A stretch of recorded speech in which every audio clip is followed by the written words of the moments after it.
G'day viewers and welcome back to BLOKESWORLD. If you've just joined us, we've just arrived on the island of Shikoku and we're here at the Shikoku National Auto Museum. And check it out, this is absolutely spectacular. As soon as those doors open, your jaw hits the ground. Check it out, viewers. Collected bikes, cars and racing vehicles. Let's start off with the first thing that you see when you come in, a DeLorean DMC-12, fully restored with a working flux capacitor. What a ripping bit of gear. It's a little bit out of place here, but nonetheless, great addition to the museum. And the next couple of minutes is for our Melbourne viewers that love to cruise up and down Lygon Street. Let's check out some of the Ferraris. With this beautiful 308 GTS, look at it, a V8 weapon. And right next to it, an Abarth. Look at it, 1955 Monza LM. You've really got to give it up to the Italians. They really know how to make a sports car. Look at that. That's full class. And right next door to it, I don't even know what to say about this one. It's basically a red Batmobile. Look at it. What an absolute weapon. The Fiat Abarth 2000 Sport Spider with 250 horsepower. And right next door is the Fiat Dino 2000 Spider. What a fantastic looking convertible. And right next door was one of my favourite cars in the museum, the Alfa Romeo Giulia T22.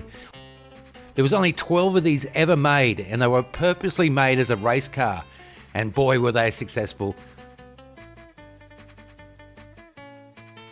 This one right here was a show car from the 1965 Le Mans meet. Oh, so good. But it did enter 5 races internationally and won every single race, every single class. What an absolutely beautiful machine with 269 horsepower. Look at those belt buckles. It's just awesome. Right next door we have a race-bred machine, the Alfa Romeo 155, a 2.5 litre V6 all-wheel drive touring car killer. In 1993, the 155 won 14 out of the 22 touring car championships in Europe, beating Mercedes, everybody. And next up we have 2 beautiful Ferraris. Check this Dino 246 GT. Look at the styling. The lines of how cars were made in the 60s. And right next to it, probably one of my favourite cars in the museum as well, was the 1966 Dino 206S. What a beautiful looking thing. Looks like it can go underwater. Look at the fins at the front there. You've really got to admire some of these car builds, and you've got to agree that the late 1960s, early 70s was when some of the best looking cars were ever made. Oh, and next up we've got the 1967 Ferrari 365 GTB. They actually built this to run in competitions at Daytona, and it did race twice. First time it didn't finish the race, second time it came 5th. But it doesn't matter if it didn't make the podium, just on style alone it gets a gold medal. And right now let's change our colour palette and go to blue. And by blue I mean the fantastic 1965 Cobra 427 SC with a whopping 425 horsepower. Look at its race stance. And right next door, the car that every teenager used to want to own, a 1971 Lamborghini Countach, absolutely beautiful. And next door to this is a car I've never ever seen in my life before, a Lotus Europa Special. I don't even know what to say. It looks like a ute that ran into the back of a Jag. And right next to that, a car that we're very familiar with, the Lotus 7. You'll see these running at Leeburn Springs, Pittsworth, the Gold Rush Hill Climb up in Rockhampton. And here next door, the 1976 Fiat 131 Abarth Rally. Oh, like a 2-door Datto. Look at it, what a great looking car. And right next door, we've got the 1970 Lancia Stratos, a concept car that never went into production. And I really wish they did, because look at that, that's got something for everybody, this car. Look at the grille at the front there, the lights, the stance. It looks like 5 cars in one. Righto viewers, unfortunately right now we have to go to a commercial break, but we'll see you back right here in Japan when we come back.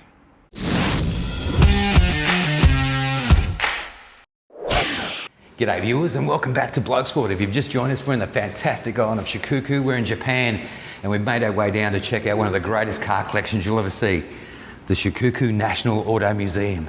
Check it out. Well, we've already checked out the right-hand side of the museum. Now it's time to check out the left-hand side. And the first cab off the rank is the mighty Subaru 360, which was first introduced in 1958 and stayed in production right up to 1971. The 360 features a two-cylinder 356cc engine, hence its name, the 360. 392,000 of these were produced, and they were made solely by Subaru. And right next door we've got the Honda S500 with its high-tech engine with a dual overhead cam inline 4 with a 9,500 RPM redline. This was a little screamer. The Honda S500 was soon phased out for the Honda S600. And next up we have the Prince Skyline. Look at it with its traditional Japanese mirrors up the front. Prince was a car company formed in 1957 and was making Skylines. And then in 1966, they were bought out by Nissan. And a bit later in the series, we actually go and visit the original Prince Skyline Museum, which was an absolutely great day out. But look at it, at his style. And next up, an iconic car for Japan, and I say iconic because they were everywhere in Australia in the 80s, the Toyota Celica. This is a 1969 model. Mirrors up the front, just to let you know they come from Japan. An absolutely beautiful little sports car. And next up, we've got a Toyo Pet Publica. Now, if you're wondering if you'd never heard of Toyo Pet was basically a Japanese nickname for all of Toyota's smaller cars. So they created a competition asking the public to name what should we call our smaller cars. They came up with Toyo Pet. It was soon phased out and they all went back underneath the umbrella of Toyota. And look at this thing here, a Toyo Pet Crown. That's right, before they were Toyota Crowns, they were Toyo Pet Crowns. And look at it, it kind of looks like a Valiant AP5 that needs to go on a diet. I actually really like this car. And every museum needs its jewel on the crown, and here it is now, and they've got two of them. It's the Toyota 2000 GT. It was produced from 1967 to 1970 and was developed jointly by Toyota and Yamaha. And its design was heavily influenced by European sports cars of the day, like the E-Type Jaguar. And under the hoodie was a 2-litre inline 6-cylinder engine with top speeds of 220 kilometres an hour. But I guess most famously, this was the car that was used in James Bond, You Only Live Twice. Why is this car so valuable? Because there was only 351 made, and this bloke owns 2 of them. Now it's time to check out some of the motorcycles, and let's start off where it all began, with a company called BSA. And look at this thing here, the C15. This was BSA's first ever 254-stroke and was produced from 1959 to 1965 and was considered at the time the perfect bike for a beginner. An absolutely beautiful looking machine. And if you're wondering what BSA stands for, it stands for Birmingham Small Arms Company. They were formed in 1861 and originally they made firearms. They then transitioned to push bikes and then later invented the first ever motorcycle. And then in 1973 they merged with Triumph. And right next to the C15 is this thing here, the M20, which was a workhorse for British troops in World War II. And next to the M20, we've got the BSA 650 Rocket Gold Star. And next up, we've got the 1958 Triton. And if you've never heard of this brand, it's basically a mix-match hybrid. This was in a period of great customization. So riders were out there buying themselves Norton featherbed frames, which had great reliability and great handling, and then they'd chuck a Triumph 650cc Bonneville motor into it, giving them a bike that had awesome power and awesome handling. And right now we have what many people classify as the original cafe racer, the Royal Enfield Continental GT. Well, viewers, unfortunately right now we've got to go to commercial break, but as you can see, there's push bike, scooters, heaps of stuff I left out because we're just running out of time. We'll see you after these messages.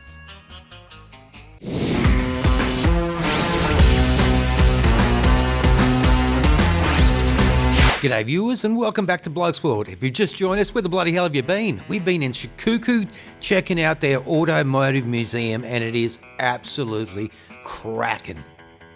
Here are just some of the bikes and some of the things that we couldn't fit into this episode.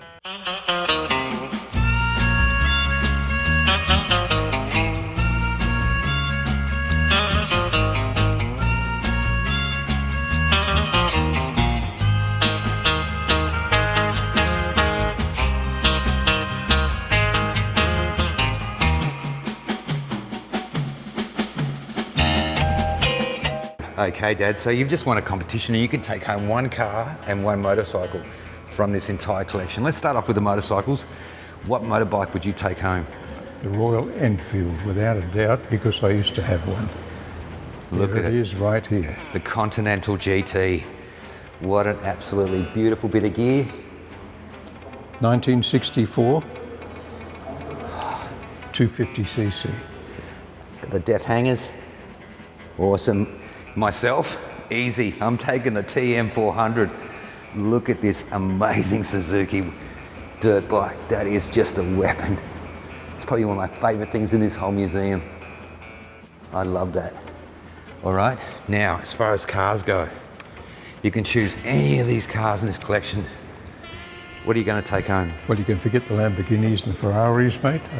Mine is a little bit further down the track down here.